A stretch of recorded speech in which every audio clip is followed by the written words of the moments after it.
নমস্কার, আমদরিয়া নিউজের ইকুয়াল और আনইকুয়াল বিভাগের দ্বিতীয় পর্বে আমরা আবারও হাজির। গতকাল আমরা যতদূর আলোচনা করেছিলাম ঠিক তারপর থেকে আমরা এগোবো। আমরা থেমেছিলাম সেই ট্রান্সে, অর্থাৎ লিঙ্গ বৈচিত্র্য নিয়ে যে কথা হচ্ছিল, নারী পুরুষের যে সমান অধিকার, তার মধ্যে উনি জানিয়েছিলেন যে ট্রান্স তারা যে একেবারেই লিঙ্গ বৈচিত্র্য। যেখানে আমরা শেষ করেছিলাম আবার সেখানেই শুরু করব। ম্যাম বলুন।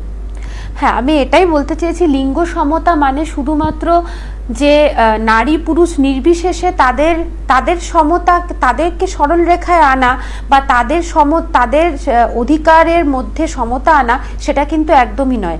আমার মনে হয় যে সম্পূর্ণ যারা লিঙ্গ বৈচিত্র্যপূর্ণ আর সম্পূর্ণ যারা মানে ট্রান্স, তাদেরকেও কিন্তু তাদের মধ্যেও কিন্তু সমতা বিধান, এরকম একটা সমতা বিধান করা উচিত সমাজের করা উচিত। কারণ আমি মনে করি যে একটা বৈচিত্র্যপূর্ণ কর্মক্ষেত্র কিন্তু একটা উৎপাদনশীল কর্মক্ষেত্র।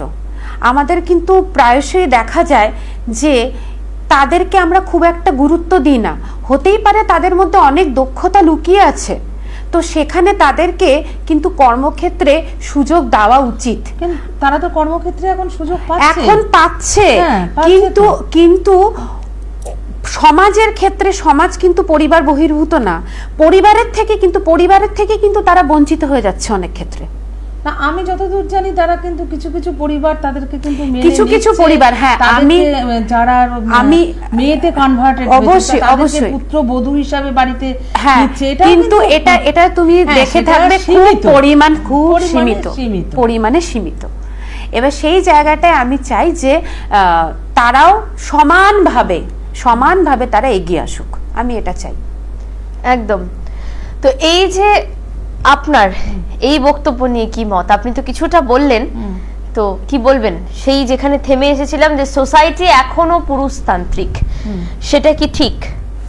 না, সম্পূর্ণভাবে আমরা শহর অঞ্চলে যদি দেখি তাহলে সেখানে কিন্তু সম্পূর্ণভাবে পুরুষতান্ত্রিক কখনোই নয়।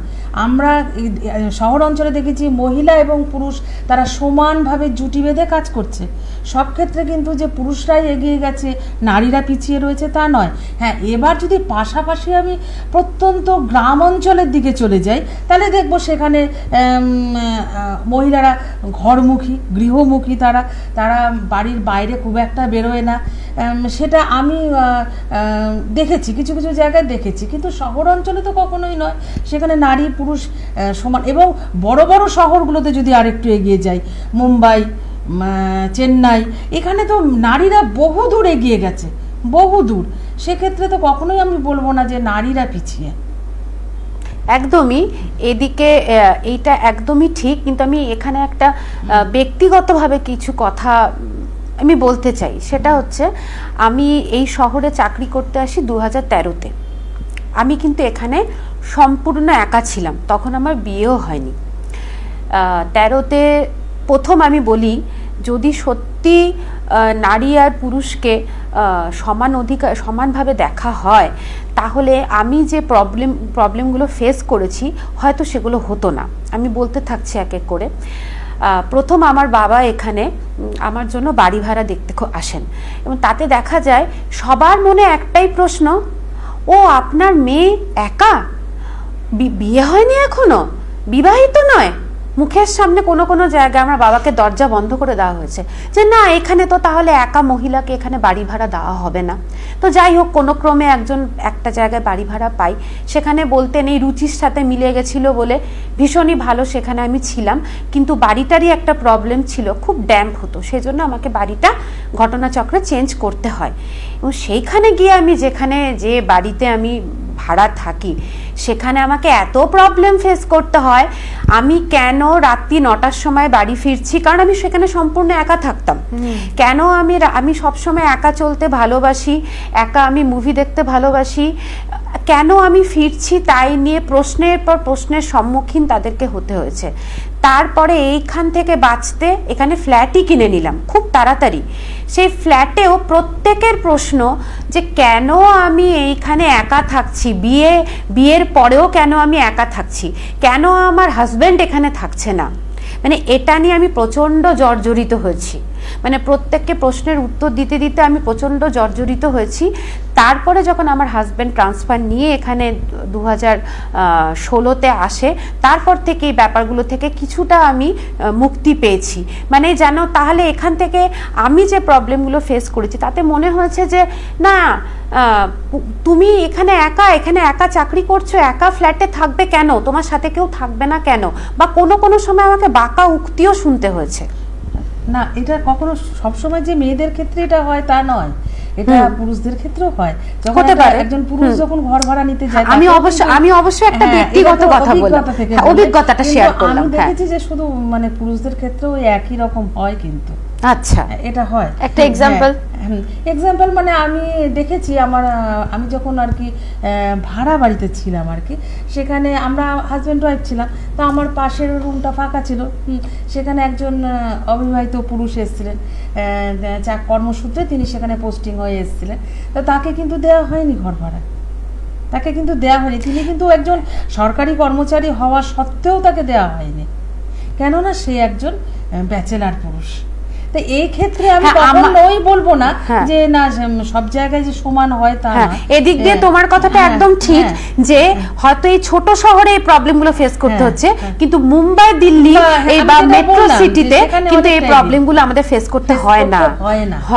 কেন এই ছেলে মেয়েরা তো সবাই বাইরে পড়তে যাচ্ছে, অবশ্যই সেখানে দেওয়া হচ্ছে। হ্যাঁ, তার মানে অনেকটাই এই, এবং আমাদের এখানে এই শিলিগুড়িতেও দেখা যায় যে যদি কোনো একটা মেয়ে কলেজে পড়ছে, সে যদি ভাড়া নিতে আসে, সেক্ষেত্রেও সেখানেও কিন্তু এই ধরনের ফেস করতে হয় তাকে, ছেলে কিংবা মেয়ে। শুধু মেয়েদের, আমি অবশ্যই আমার অভিজ্ঞতাটা শেয়ার করলাম। একদম। তো আপনার অভিজ্ঞতা টেনে যদি বলি, কোথাও গিয়ে কি মনে হয় যে আজকের নারীদের জন্যই বা আজকের এই মহিলাদের জন্যই কিন্তু আমাদের সমাজটা এখনো পর্যন্ত পুরুষতান্ত্রিক? সব ক্ষেত্রে পুরুষদেরকে বাধা দেওয়া হয় না, পুরুষেরা কোথাও গিয়ে আজও অনেকটাই এগিয়ে। আমি জানি না কতটা আমার সাথে সহমত, তো সেক্ষেত্রে বলতেই হয় যে কোথাও গিয়ে কি মনে হয় আজকে সমাজটা এখনো যে পুরুষতান্ত্রিক, তো সেই ক্ষেত্রে একটা নারী সেই জন্য দায়ী। একটা নারী নয়, প্রত্যেকটি নারী বা মহিলাদের জন্যই কিন্তু সমাজ আজকে এখনো পর্যন্ত পুরুষতান্ত্রিক। হ্যাঁ, অবশ্যই। আমার সেই ক্ষেত্রে এটা যদিও খুব কন্ট্রোভার্সিয়াল টপিক, তো সেই ক্ষেত্রে এটা ভীষণ কন্ট্রোভার্সিয়াল টপিক। এটা বলতে গেলে বিস্তারিত আলোচনা শুরু হয়ে যাবে, সেটা হয়তো অনেক সময়তে সুখকর হবে না, কারণ প্রত্যেকের জীবনশৈলী কিন্তু আলাদা আলাদা। হ্যাঁ, এবার অনেক পুরুষই আছে যে ঠিক আছে, নারীদের চাকরি পছন্দ করে না, এবার নারীদের চাকরি করা পছন্দ করে না। কেন পছন্দ করে না তার হয়তো সেটা ব্যক্তিগত মতামত, এবার তাকেই কিন্তু আমি সে পুরুষতান্ত্রিক বলেই সে পছন্দ করছে না এই কথাটাও কিন্তু আমি বলতে পারবো না। অতএব এই জায়গাটা কিন্তু ভীষণ কন্ট্রোভার্সিয়াল। মানে এখানে আমি আমার ব্যক্তিগত মতামত একেবারেই হয়তো যাওয়া যাবে না। অনেক পয়েন্ট থাকতে পারে, বাট ব্যক্তিগত মতামত না দেওয়াটাই ভালো বলে আমার মনে হয়। একদম। আপনি কি বলবেন? আমি ওর সঙ্গে একমত হয়েও কিছুটা একটা কথাই বলতে চাই। আমি মনে করি পুরুষ এবং নারী এবং পুরুষ উভয় সমান, এবং কখনোই আমি মনে করব না যেটা পুরুষতান্ত্রিক, আমি মনে করি এটা নারীতান্ত্রিকও। অবশ্যই কোনোভাবেই মহিলা এবং পুরুষ সমান সমান, কেউ এগিয়ে নয়। আমি কখনো বলবো না পুরুষ এক ধাপ এগিয়ে বা মহিলা একজন এক ধাপ পিছিয়ে। আমাদের এই সময়কে বিচার করে আমি বলবো যে নারী এবং পুরুষ উভয়ই সমান, কেউ কম নয়। আপনার জীবনে এরকম কোনো অভিজ্ঞতা রয়েছে, যেমনটা উনি বললেন যে সেই অভিজ্ঞতা আপনাকে মনে করায় যে আমি যদি মেয়ে না হতাম তাহলে হয়তো এই সমস্যাগুলোর সম্মুখীন আমাকে হতে হতো না? না, এইরকম ভাবে কখনো ভাবিনি যে আমি মেয়ে না হয়ে যদি ছেলে হতাম তাহলে এই কাজগুলো করতে পারতাম, বা আমি মেয়ে হয়ে এই কাজগুলো করতে পারছি না, এরকমভাবে কখনো ভাবিনি। হ্যাঁ, আর কখনো এরকম সময় হয়ও নি আমার ক্ষেত্রে। আর আমি মনে করি আমি মেয়ে হয়ে আমি নিজেকে খুব গর্বিত ভাবি, আমি ভীষণ গর্বিত ভাবি। বা এই যে লিঙ্গ সমতা বা জেন্ডার ইকুয়ালিটি, যেটা নিয়ে আমরা এতক্ষণ ধরে এত কথা বলছি, তো এই জেন্ডার ইকুয়ালিটির জন্য কি কি করা দরকার বলে মনে হয় আপনার? কি কি করা যায়, এবং এখন এটা বলতে হবে যে সেরকম তো কিছু নেই সমাজে, তো এটা মানে একটা আইনিভাবে সিদ্ধ, আইন তো আমাদেরকে এটার মধ্যে দিয়ে দিয়েছে তাদের, যে তারাও সমানভাবে চলবে। এখানে কোনো কিছু আলাদা নয়, যে ওরা আলাদা আমরা আলাদা, সেরকম তো নয়। কি বলবেন আপনি? আমি এখানে বলতে চাই যে আরো অনেক বেশি সমাজের প্রত্যেকটি মানুষকে এই বিষয়ে সচেতন হতে হবে এবং আন্তরিক সহযোগিতা দরকার। এখনো পর্যন্ত কিন্তু গবেষণায় দেখা যাচ্ছে যে প্রত্যেকটি মানে 3টি নারীর মধ্যে একটি নারী তার সঙ্গীর কাছে শারীরিকভাবে সে বিপর্যস্ত, অহিংসতার সে শিকার। তাহলে যদি আমরা মনে করি যে মানে নারীতান্ত্রিক, নারী পুরুষ সমান সমান, তাহলে প্রতিটা 3টি নারীর মধ্যে একজন নারী এই অহিংসতার শিকার হচ্ছে কেন? এখানে আমার কাছে একটা বিরাট বড় প্রশ্ন। তাছাড়া গবেষণা ঘেটে কিছুটা বই পড়ে কিছুটা ঘাটাঘাটি করে আমি যেটুকুনি দেখেছি, তাতে মানে যেটুকুনি আমি তথ্য পেয়েছি, সেই তথ্য অনুসারে আমার মনে হয়েছে যে, বা আমি যে তথ্য পেয়েছি সেই তথ্য হচ্ছে যে কি বলবো, মানে ওটা একটা ইউনেস্কোরই তথ্য যে যেটা সক্ষম নারীর মধ্যে কিন্তু আজও আমি খুব রিসেন্ট বলছি, 2025-এর ডেটা বলছি, ডেটা অনুযায়ী বলছি যে 2/3 নারী এখনো পর্যন্ত কিন্তু তারা পড়াশোনা করতে অক্ষম। কেন? সেটা কিন্তু মানে সেই প্রত্যন্ত এলাকায়, হ্যাঁ অবশ্যই প্রত্যন্ত এলাকায়। এবার আমাদের তো ভাবতে হবে ব্রডার অ্যাসপেক্টেই না, প্রত্যন্ত এলাকা সবকিছু এলাকা নিয়ে আমাদের ভাবতে হবে। তো সেইখানে কিন্তু এখনো পর্যন্ত তারা পিছিয়ে। আর আমাদের এই শহরাঞ্চলেও আমি বলছি আরেকটা, মানে যেখানে যদি যে তুমি যে প্রশ্নটা করলে যে কি করা দরকার, সেখানে আমার মনে হয় এটা আমাদের শহরাঞ্চলেই, এটা প্রত্যেকের জীবনে ডে টু ডে লাইফের বিচারেই আমি বলছি।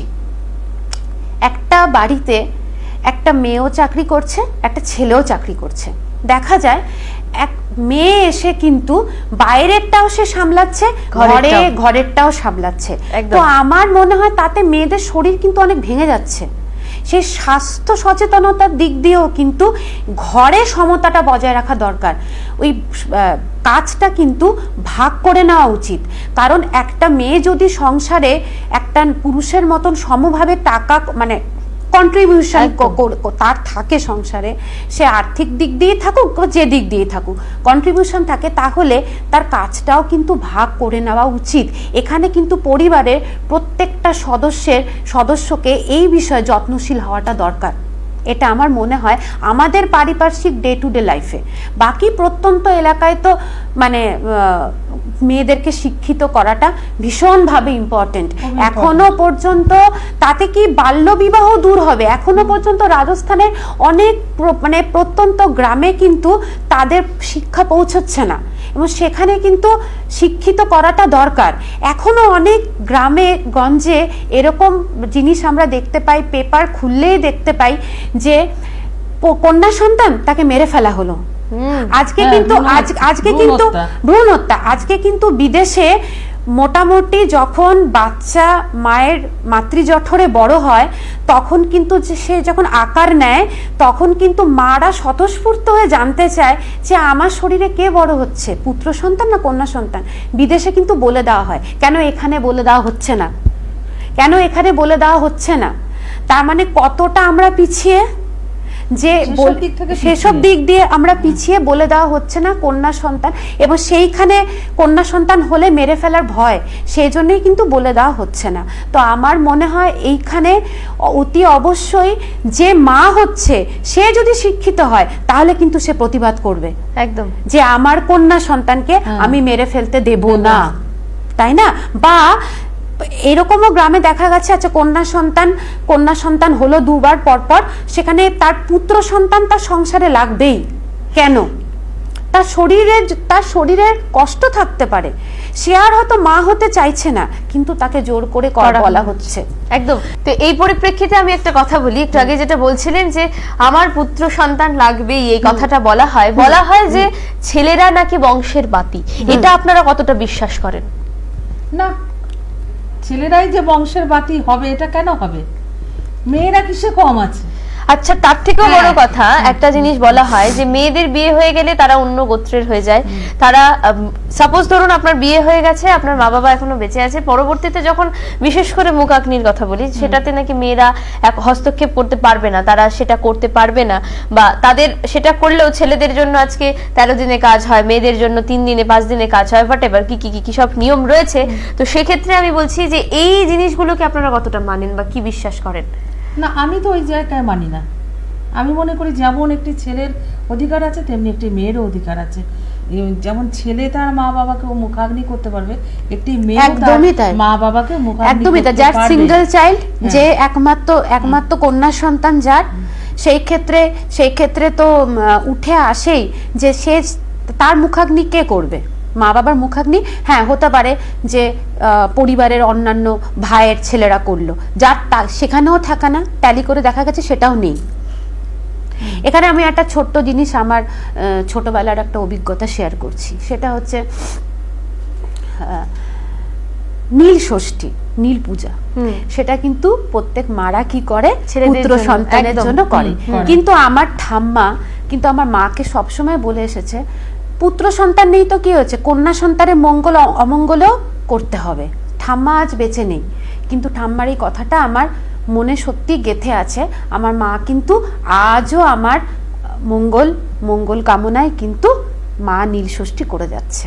তাহলে এখানে তো নিশ্চয়ই আমার মা নারী পুরুষকে নিশ্চয়ই আলাদাভাবে দেখে না, এবং কারণ সে আগে মা, তার সন্তান সে পুত্র হোক বা কন্যা হোক, সন্তানের মঙ্গলে সেটা করতেই হবে, তাই না? ইদানিং খুব বলা হয় যে খোলামেলা পোশাক একটু অন্যরকম। এই জামা কাপড় প্রসঙ্গে আসি এবার। এই খোলামেলা পোশাক ইদানিং সিনেমায় খুব খোলা অবস্থায় দেখা যায়, যে যত নায়িকারা প্রচুর খোলামেলা পোশাক পরেন, বিভিন্ন ধরনের উত্তেজক নাচ, যৌন দৃশ্য, এই সমস্ত কিছু কিন্তু দেখা যায়। তো কি মনে হয়, নারী স্বাধীনতার সাথে কি এর কোনো লিঙ্ক আছে? কখনো না। নারী স্বাধীনতার সঙ্গে এর কেন লিঙ্ক থাকবে? আমি একটা পোশাক পরলাম, সে বেআব্রু একটা পোশাক পরলাম, সেটা কি আমার নারী স্বাধীনতার সঙ্গে যুক্ত? আমি কি বলবো যে আমি ড্রেসটা পরেছি, আমি একজন স্বাধীন মহিলা, তাই জন্য এই ধরনের ড্রেস পরছি? আমি তো কখনো তা মনে করি না। একদমই তাই।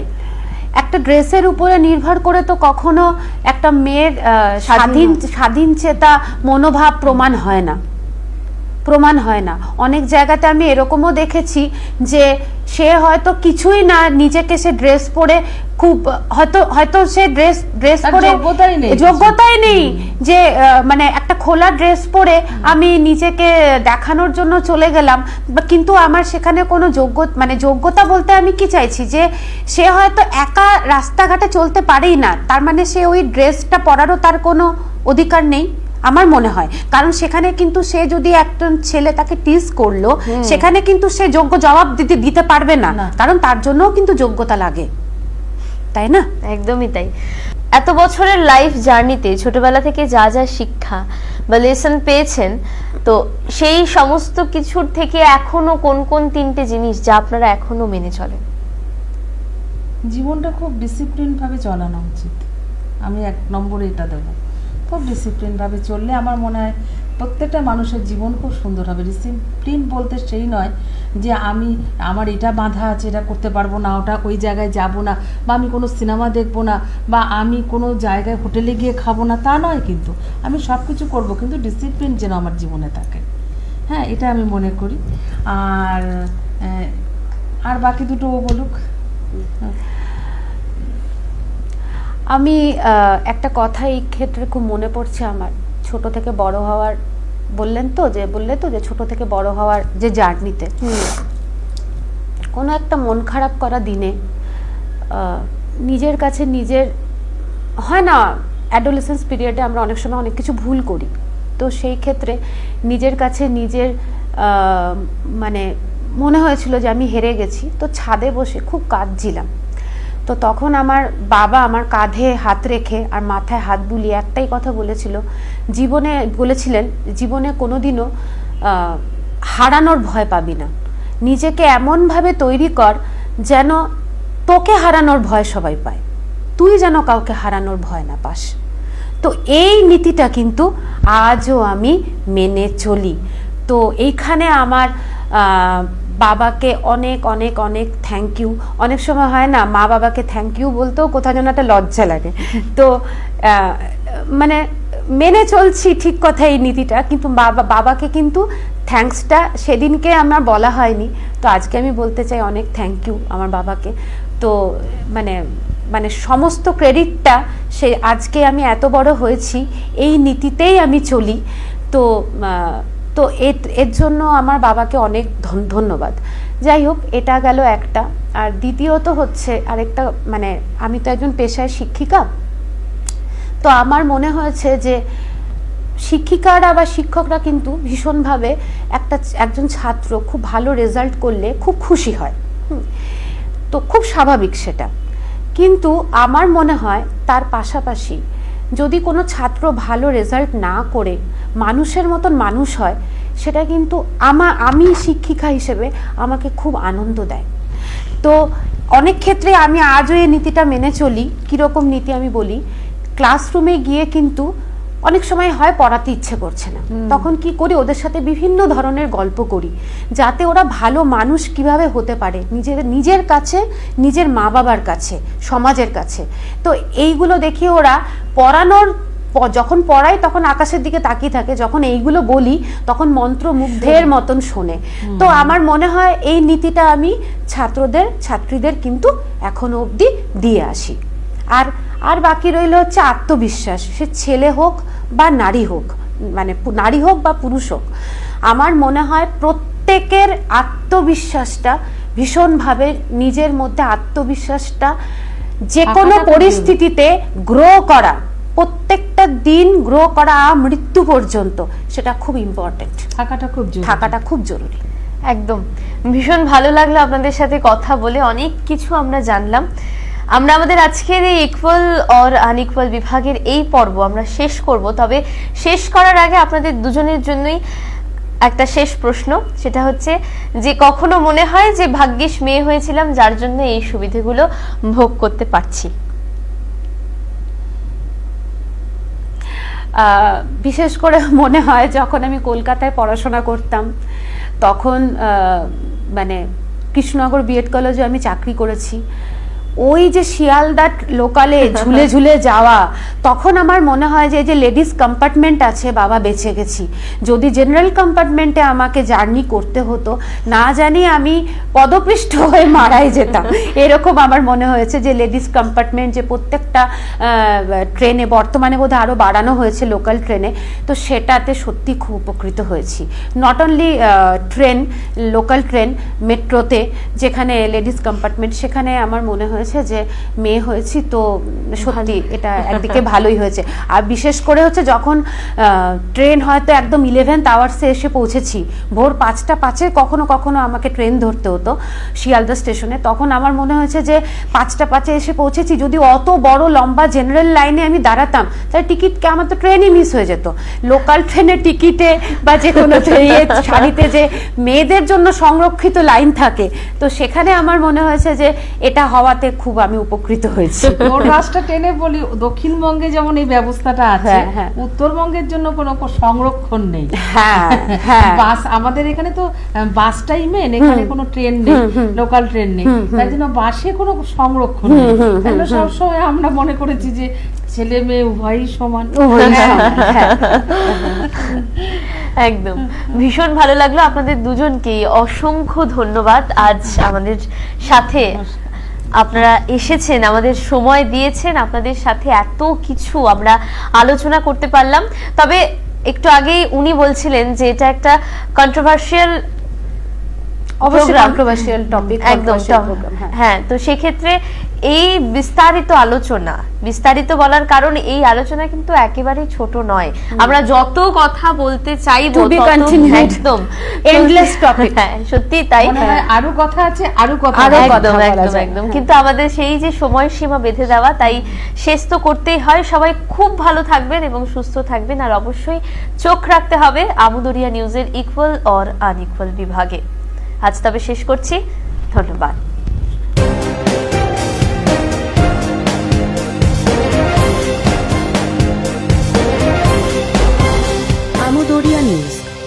Voice of the Marginal.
নমস্কার, আমদরিয়া নিউজে সকলকে জানাই স্বাগত।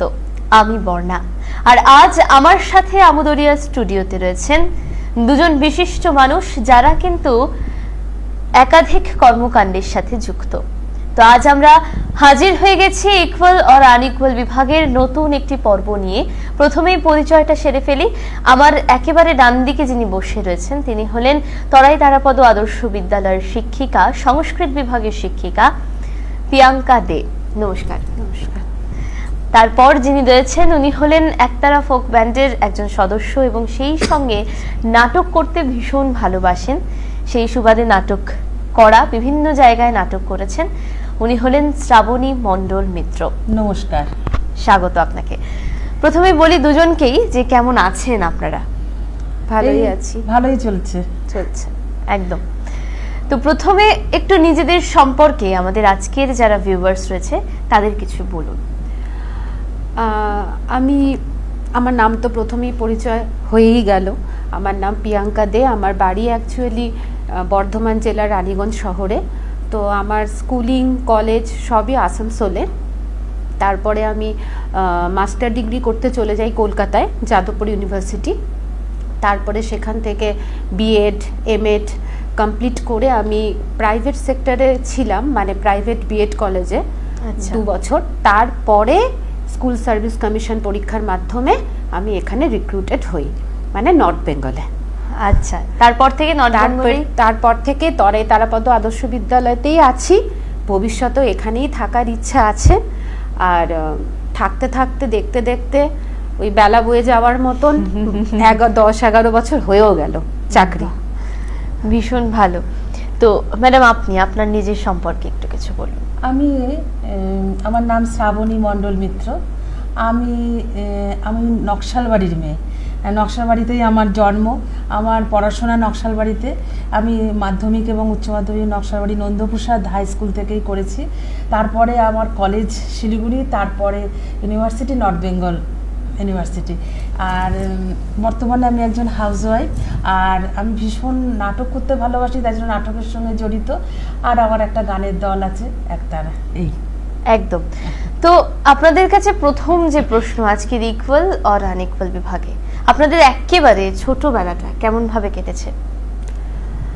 দেখো, আমার ছোটবেলা তো আমি বাবা মার একমাত্র মেয়ে। তো সেই হিসেবে আমার ছোটবেলা ভীষণ শাসনের মধ্যেই আমি কাটিয়েছি। মা বাবার কর্তব্যপরায়ণতা দেখেই বড় হয়েছি, মা বাবার ডিসিপ্লিন, শৃঙ্খলা দেখেই বড় হয়েছি। আর সেই শৃঙ্খলার মধ্যেই নিজেকে প্রভাবিতও করেছি। কতটা করতে পেরেছি সেটা হয়তো মা বাবাই বলতে পারবে বা আশেপাশের মানুষজন বলতে পারবে, বাট বাবা মাদের সেই শৃঙ্খলা আমাকে অনেক বেশি প্রভাবিত করেছে। আজকে সেই তাদের শাসনই, তাদের প্রশিক্ষণে আজকে আমি এতটা বড় হয়েছি। আর যেহেতু আমি একমাত্র মেয়ে, তো আমার মনে হয়েছে যে আমি আমার বাবা মার কাছে মেয়েও যেরকম, আবার ছেলেও সেরকম, মানে দুই দিকটাই আমাকে দেখতে হয়, যেহেতু আমি সিঙ্গেল চাইল্ড। আচ্ছা, আপনার ছোটবেলাটা কেমন করে কেটেছে? আমি ঠিক ওর মতনই সিঙ্গেল চাইল্ড, মানে একমাত্রই সন্তান বাবা মায়ের।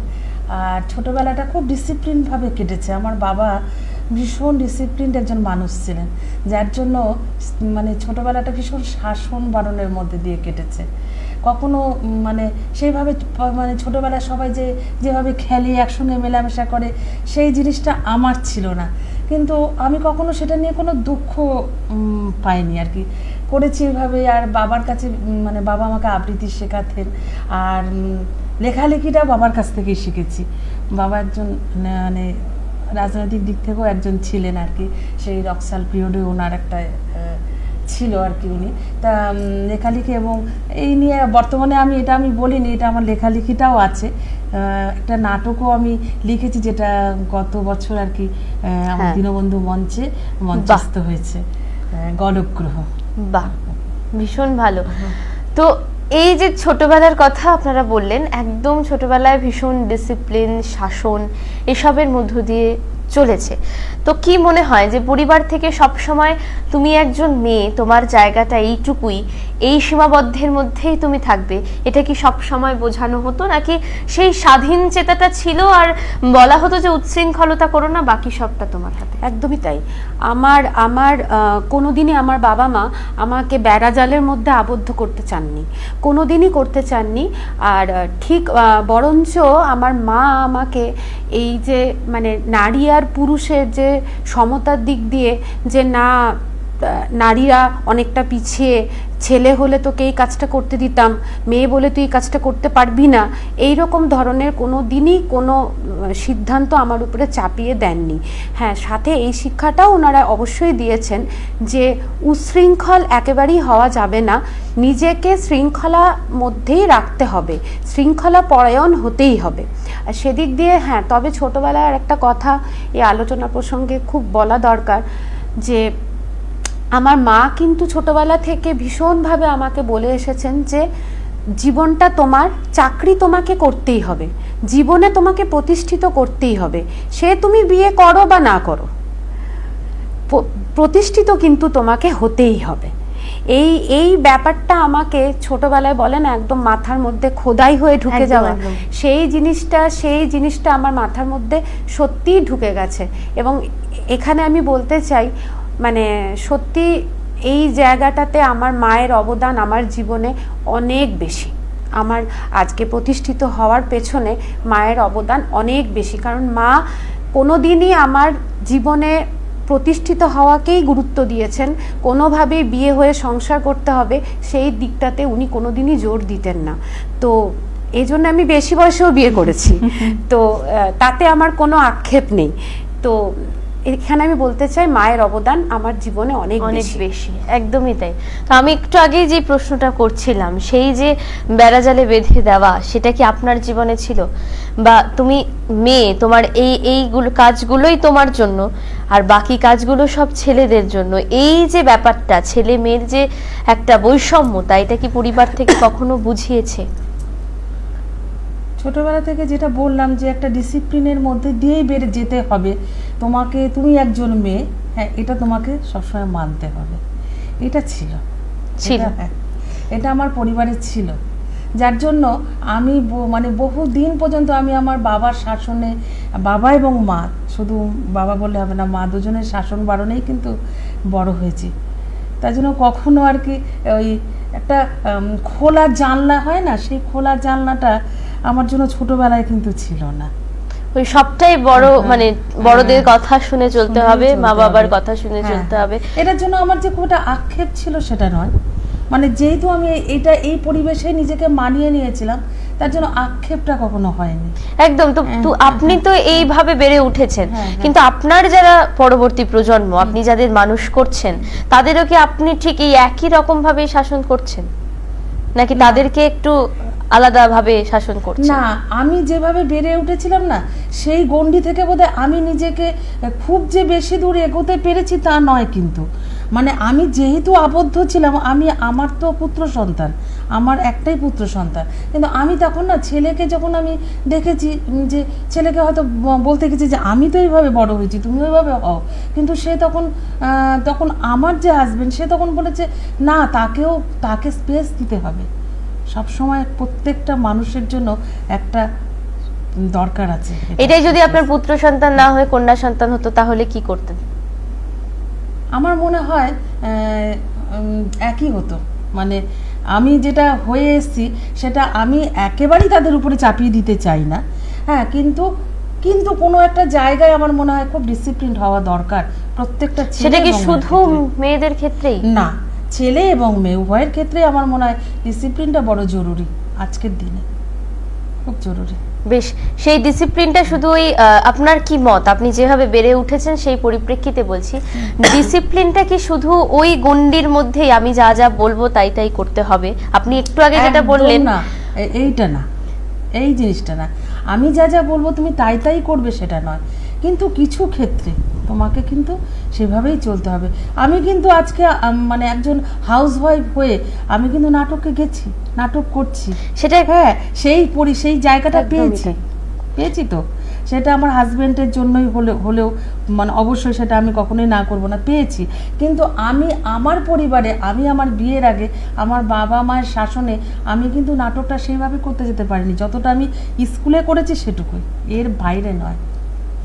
বেশ, তো আপনার কথা অনুযায়ী তাহলে আপনি নাটক করতে গেছেন সেটা একমাত্র আপনার শ্বশুর বাড়ি, আপনার হাজবেন্ডের দৌলতে। একদম একদম, এই জায়গাটাতে। আর কিছুটা আমার কিছু কিছু ক্ষেত্রে আমার নিজস্ব কিছু জেদ আছে, সেই জেদটাকে অবশ্যই আমি কাজে লাগাই। এই জেদটা আপনাকে বলছি, এই জেদটা আপনি আপনার বাপের বাড়ির ক্ষেত্রে বা আপনার বাবা মায়ের ওপর কেন চড়াতে পারেননি বা কেন দেখাতে পারেননি?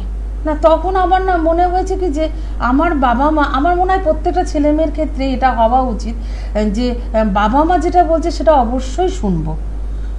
সেই জায়গাটাতে আমি যখন সেই জায়গায় একটা জায়গায় গিয়ে প্রতিষ্ঠিত হব, অবশ্য তাদের জন্য, তো তারা আজকে সেই জায়গাটা দিয়েছে বলে আজকে তো আমি এতটা দূর আসতে পেরেছি।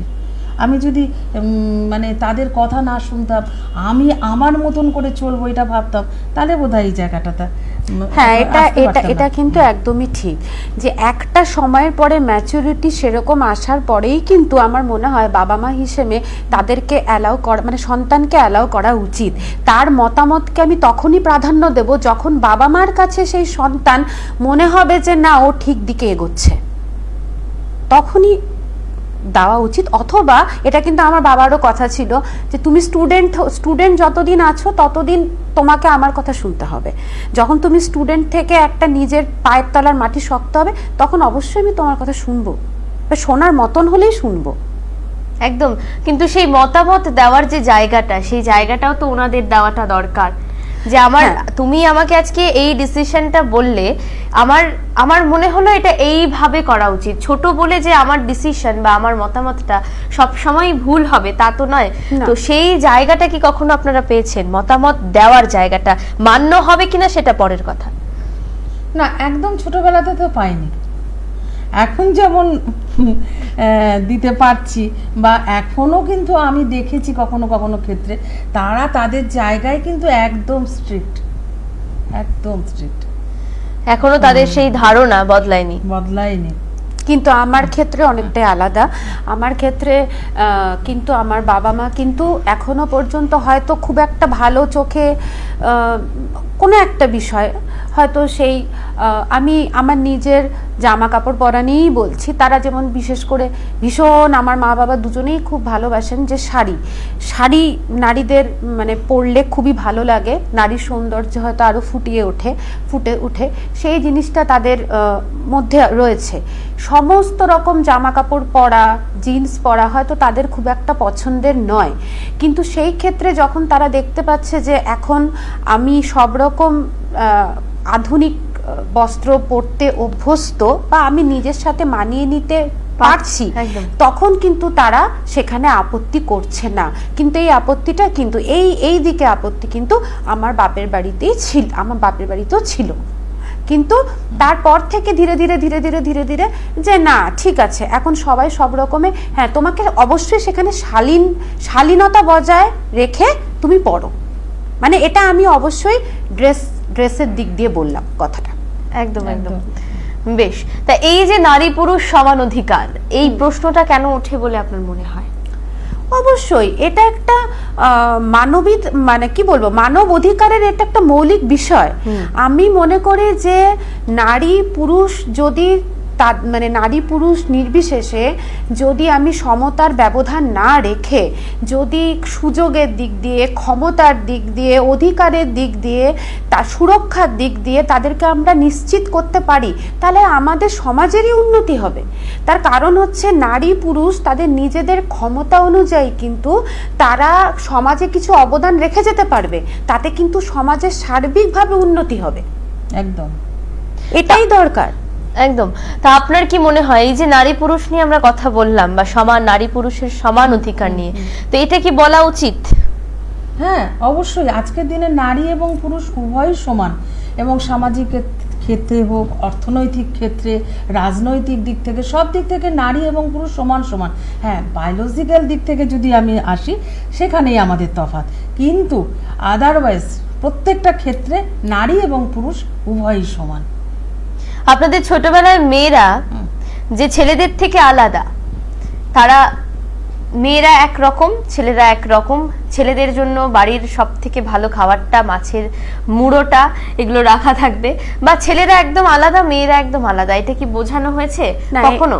এটা আমি আমার পরিবেশে কোনোদিনই বুঝিনি। তার কারণ আমি আবারও বললাম সিঙ্গেল যে আমি সিঙ্গেল চাইল্ড।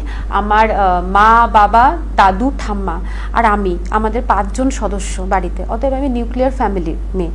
আমার কাকা জ্যাঠা তার ছেলেদের থেকে আমি ব্যবধানটা দেখতে পাবো তা নয় কিন্তু। তো যাই হোক, তো আমি সেই পরিবেশে কখনোই বড় হইনি। বরঞ্চ এই যে আমি বললাম, আমাকে উল্টোটাই বলা হয়েছে যে দেখছিস তো, মা আমাকে বলেছে, দেখছিস তো তোর বাবার কাছে কিন্তু যেটাই আমাকে হাত পেতে নিতে হয়, তোমাকে যেন সেই জিনিসটা করতে না হয়, তুমি নিজের পায়ে নিজে দাঁড়াও। এইটা আমাকে ছোট থেকে বলা হয়েছে জিনিসটা। মানে এটাতে আমার বলছি তো, আমার মায়ের অবদান অনেক বেশি। আমার মা খুব করে চেয়েছে, কখনোই চাপিয়ে দেয়নি যে এই মানে ক্যাটাগরিক্যালি বেঁধে দেয়নি ঠিক এই লাইনেই তোমাকে যেতে হবে, না, তা না, নিজের পায়ে তোমাকে দাঁড়াতে হবে। সেই জিনিসটা আমাকে এভাবে বলা হয়েছে। তো তাতে আমার মনে হয়েছে যে আমার মা বাবা কোনোদিনই ছেলে দুর্বল বা মেয়ে শক্তিশালী, বা মেয়ে দুর্বল বা ছেলে শক্তিশালী, এরকমভাবে কোনোদিনও কোনো ব্যবধান আমার জীবনে তারা আনতে পারেনি। তবে হ্যাঁ, একটা কথা কিন্তু উঠে আসতেই পারে এখানে। কিরকম বলি, আমি 2005 থেকে কিন্তু বাড়ির বাইরে। তখন আমি যাদবপুর ইউনিভার্সিটি স্টুডেন্ট। ইউনিভার্সিটিতে কিন্তু প্রত্যেক বছর আজকের ডেট পর্যন্ত খুব ভালো ভালো আর্টিস্টকে আনা হয়, যেখানে খুব মিডনাইট অবধি প্রোগ্রাম চলে। হয়তো রাত্রি 1:30 অবধি, হয়তো রাত্রি 2টো অবধি প্রোগ্রামটা চলে। সেই ক্ষেত্রে কিন্তু বাবা মা ফোন করতেই থাকতো, কিরে বাড়ি পৌঁছালি? আচ্ছা, এখনো প্রোগ্রাম শেষ হয়নি? ঠিক আছে, কেউ ছেড়ে দেবে তো বাড়িতে? তো তাহলে বাবা মা যদি নারী বা পুরুষকে একদমই একই রকম রাখতো, কারণ তাহলে এখানে আমাদের আলোচনার মাধ্যমে কি উঠে আসছে যে নারীরা কিন্তু নিরাপদ কি আসলেই আমাদের সমাজে নারীদের নিরাপত্তাহীনতা কিন্তু আজকেরও একটা খুব বড় বিষয় আজকের বাস্তবিক প্রেক্ষাপটে। না, এটা আবার ছেলেদের ক্ষেত্রেও করা হয়। হ্যাঁ, অবশ্যই ছেলেদের ক্ষেত্রে হয়। হ্যাঁ, বাবা মাদের একটা দুশ্চিন্তা থাকে। না, আমি যেটা বলছি যে মারা জিজ্ঞেস করছে কেউ পৌঁছে দেবে তো, কোনো ছেলে বন্ধু পৌঁছে দেবে তো, বা কোনো কেউ সাথে তোর বন্ধুরা সাথে থাকবে তো, সে তুই ফের রাত্রি 1:30 2টোয় বন্ধুরা সাথে থাকবে তো। এই জায়গাটায় এখানে যদি আমি বলি হ্যাঁ মা আমার 4টে মেয়ে একসাথে ফিরবো, তাতেও কিন্তু তাদের টেনশন থাকবে একেবারে। হ্যাঁ, তো এইখানে কিন্তু এখনো পর্যন্ত কিন্তু ব্যাপারটা আলাদাই আছে মনে হচ্ছে। মানে তাহলে বলাই যায় যে আমরা যে সোসাইটিতে বাস করছি সেই সোসাইটি এখনো পুরুষতান্ত্রিক। অবশ্যই পুরোপুরি নারীতান্ত্রিক এখনো পর্যন্ত হতে পারেনি। দরকার কি নারীতান্ত্রিকের? পুরুষতান্ত্রিক নারীতান্ত্রিকের দরকার কি? আমরা সবার আগে আমাদের পরিচয় হবে আমরা মানুষ, উভয়ের মধ্যে একটা সমতা থাকবে, সবাই সকলকে বুঝবে, সেটাই কি জরুরি নয়? একদমই জরুরি। সেটাই একমাত্র মানে সেটাই জরুরি বিষয় যে নারী পুরুষকে আলাদাভাবে না দেখে যদি আমাদের মানে একসাথে দুজনকে সমভাবে মানে এই দুই লিঙ্গকে সমভাবে দেখা যায়। আচ্ছা, আমি আরেকটা কথা বলি, এখানে আলোচনায় উঠে আসছে, আমরা লিঙ্গ সমতা বলতে কি শুধুমাত্র নারী পুরুষকেই ভাবি? আমার তো মনে হয় যে যারা সম্পূর্ণ লিঙ্গ বৈচিত্র্য আর যারা ট্রান্স, তাদেরকেও তো তাদেরও তো এক সরলরেখায় আনা উচিত। আমরা নারীরা নিজেদের মতামত প্রকাশ করবার একটা জায়গা পাচ্ছি, পুরুষরাও নিজেদের মতামত প্রকাশ করবার একটা জায়গা পাচ্ছে। যারা সম্পূর্ণ লিঙ্গ বৈচিত্র্যপূর্ণ তাদেরকে তো আমরা আমাদের মতন কি সমাজ তাদেরকে মেনে নিচ্ছে আসলেই? এটা কিন্তু একটা বড় কোশ্চেন মার্ক আমার কাছে। বরঞ্চ যারা ট্রান্স, আমি মনে করি অনেক নারী আছে যাদের মধ্যে পুরুষ সত্তা, তো তারা ভগবান তাদেরকে নারী হিসেবে ভূমিষ্ঠ করেছে। অনেক পুরুষ আছে নারী সত্তা, তো তাদেরকে কিন্তু ভগবান পুরুষ হিসেবেই তাদের কিন্তু চলতি কথায় বলা যায় তাদেরকে নিয়ে সমাজে এক প্রকার, খুব চলতি কথাতে আমি বলছি, বিভিন্ন রকমভাবে তাদের হিউমিলেট তো হতেই হয় বা এক প্রকার খিল্লি করা হয়। তো এটা তো সমাজের কাছে আমার মনে হয় তাদের প্রাপ্য নয়, এটা আমার মনে হয়। আপনি কি বলবেন? এই বিষয়ের উপরে বলতে গেলে বলবো যে যেটা ও বললো সেটা আমিও একমত ওর সাথে। আমার আর এই বিষয় নিয়ে আর এগোবো না আর কি, এটা যা বলেছে আমি ওর সঙ্গে একমত। আপাতত এ পর্যন্তই, সঙ্গে থাকুন, দেখতে থাকুন আমুদরিয়া নিউজ। দ্বিতীয় পর্বের সাথে আবারও ফিরবো।